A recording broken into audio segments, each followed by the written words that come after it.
Assalamualaikum warahmatullahi wabarakatuh. Perkenalkan, nama saya Hanabila Nadewi Kama.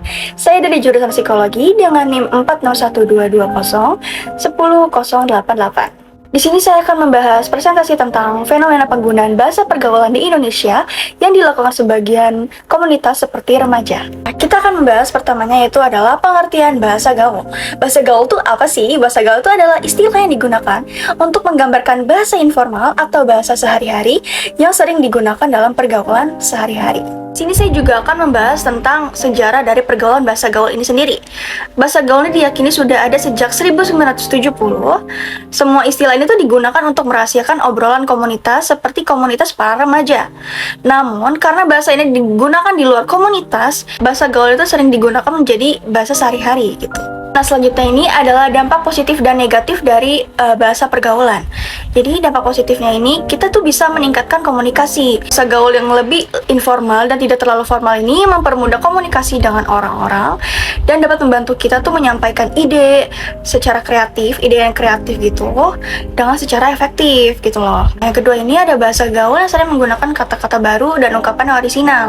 Yang ketiga adalah meningkatkan identitas budaya. Keragaman budaya Indonesia ini sering tercermin dalam bahasa gaul. Selain dapat meningkatkan rasa komunitas dan identitas budaya seseorang. Nah, selanjutnya juga ada dampak negatifnya. Nah, gak mungkin dong kalau misalkan bahasa pergaulan ini cuma ada dampak positifnya aja. Pasti ada dampak negatifnya. Nah, saya akan menjelaskan. Jadi pertama ini, dampak negatif dari bahasa pergaulan. Jadi bahasa gaul ini sering menyimpang dari aturan tata bahasa formal. Jadi itu terlalu sering menggunakan bahasa gaul dapat mempersulit seseorang untuk menggunakan bahasa formal dan standar yang dengan benar. Nah, lalu yang kedua ini ada penggunaan bahasa gaulnya itu yang berlebihan dapat membuat perbedaan antara bahasa formal dan informal menjadi lebih ambigu. Nah, maksudnya tuh apa sih? Dalam pengaturan yang lebih formal seperti di tempat kerja, sekolah, atau pertemuan formal, hal ini dapat menghalangi komunikasi. Contohnya, kalau misalkan kalian tuh diundang di acara formal seperti diundang oleh perjamuan presiden ataupun hal sebagainya, kita sebagai warga Indonesia, kita harus menjunjung tinggi kesopanan ya. Kita harus menggunakan bahasa Indonesia baik dan benar. Kita tidak boleh menggunakan bahasa gaul di acara-acara seperti itu. Dan yang ketiga ini adalah kata-kata atau ungkapan yang tidak sopan atau tidak pantas dalam suasana yang lebih formal sering ditemukan dalam bahasa gaul. Kita sebagai individu juga harus meminimalisir penggunaan bahasa gaul ya, karena nggak semua bahasa gaul itu tuh baik dan benar. Jadi pinter-pinter untuk memilih bahasa gaul yang ingin kita ungkapkan gitu loh. Dan yang keempat ini adalah penggunaan bahasa gaul yang kasar atau menyinggung dapat memperburuk masalah sosial seperti intimidasi dan pelecehan. Konflik atau perdebatan yang tidak perlu juga dapat dipicu oleh penggunaan bahasa gaul yang tidak tepat. Oleh karena itu, sangat penting untuk kita memperhatikan konteks saat berkomunikasi dan memilih bahasa yang sesuai untuk situasi tersebut gitu loh. Nah, seperti saya tadi katakan, kalau kita pakai bahasa pergaulan, kita juga harus tahu nih kita berhadapan dengan siapa, di situasi seperti apa. Itu kita bisa memilih nih, kita ingin menggunakan bahasa gaul tersebut atau kita harus menggunakan bahasa formal. Jadi sesuai dengan situasi dan orang yang kita hadapkan tuh seperti apa gitu loh. Nah, di sini juga ada contoh bahasa gaul yang dilakukan beberapa komunitas di Indonesia. Contohnya adalah gua atau gue, itu biasanya tuh digunakan untuk saya gitu. Santuy yang artinya adalah santai, lu atau lo itu yang artinya adalah kamu, gemoy itu artinya gemas, kuy itu yang artinya adalah ayo atau mengajak seorang, mantul yang artinya mantap betul, terus yang mager artinya adalah malas gerak, terus ada asoy yang artinya itu adalah asik atau seru dalam melakukan suatu hal. Terus ada baper yang artinya bawa perasaan atau bisa dikatakan seseorang tuh mempunyai perasaan yang sensitif gitu.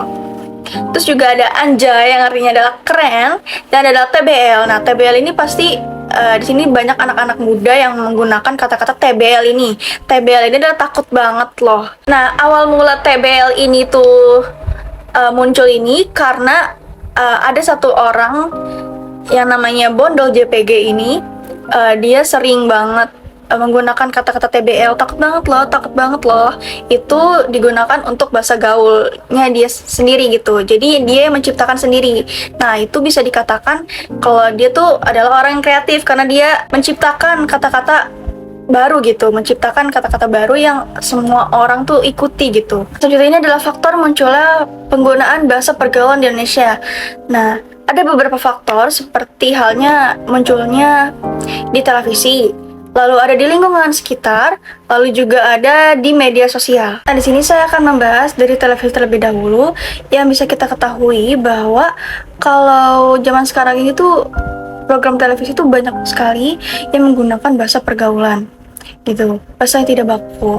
Nah, sebagai pemerintah juga harus meminimalisir lagi untuk acara-acara program di televisi itu untuk tidak menggunakan bahasa tidak baku atau bahasa pergaulan, karena yang bisa kita tahu lah ya, kan ini acara program televisi pasti ditonton semua orang. Nah, nggak semua orang itu adalah komunitas yang menggunakan bahasa pergaulan. Jadi untuk pemerintah itu lebih harus meminimalisir lagi untuk acara-acara program televisi itu tidak menggunakan bahasa tidak baku lagi gitu. Dan di sini juga peran orang tua ini sangat penting, karena orang tua tuh harus membimbing kita apa yang kita tonton, apa yang kita tonton itu baik atau tidak. Jadi peran orang tua itu sangatlah penting. Bahasa gaul ini pun bukan disebabkan hanya di televisi aja loh, tapi juga karena pengaruh lingkungan. Umumnya para remaja itu menyerap dari percakapan orang-orang dewasa di sekitarnya, baik teman sebaya ataupun keluarga. Para remaja juga kenapa lebih suka menggunakan bahasa pergaulan ini juga, karena tuh mereka tuh lebih senang menggunakan bahasa gaul yang tidak membosankan. Dan bahasa gaul tuh bukan merupakan bahasa yang kaku dan baku, sehingga mereka dapat dengan mudah dalam menggunakannya, seperti itu. Dan yang terakhir ini adalah upaya-upaya untuk mempertahankan bahasa Indonesia agar tidak tergeser oleh bahasa gaul. Nah, di sini ada 6. Yang pertama ini adalah meningkatkan kesadaran melalui inisiatif dan kampanye pendidikan pentingnya bahasa Indonesia itu sebagai bahasa nasional yang dimunculkan. Yang kedua, ada mendorong penggunaan bahasa Indonesia yang baik dan benar dalam berbicara dan menulis, khususnya dalam konteks formal ataupun resmi. Yang ketiga ini adalah meningkatkan standar pengajaran dan pengajaran bahasa Indonesia di sekolah agar siswa dapat memahami dan berbicara bahasa dengan benar. Yang keempat adalah membuat kamus dan sumber lain untuk bahasa Indonesia yang mencakup istilah dan ungkapan kontemporer. Dan yang kelima, ada mendorong penggunaan bahasa Indonesia yang baik dan benar dalam media dan karya kreatif seperti musik, buku, dan film. Yang keenam adalah menghargai dan memajukan karya sastra, puisi, musik rakyat, dan kesenian lain yang berkaitan dengan bahasa Indonesia. Nah, dengan upaya-upaya di atas, diharapkan bahasa Indonesia itu lebih menjadi bahasa resmi dan baku gitu, lebih banyak digunakan dibandingkan bahasa pergaulan. Dari presentasi saya tersebut, dapat disimpulkan bahwa kita boleh saja menggunakan bahasa pergaulan, namun hanya di situasi tertentu.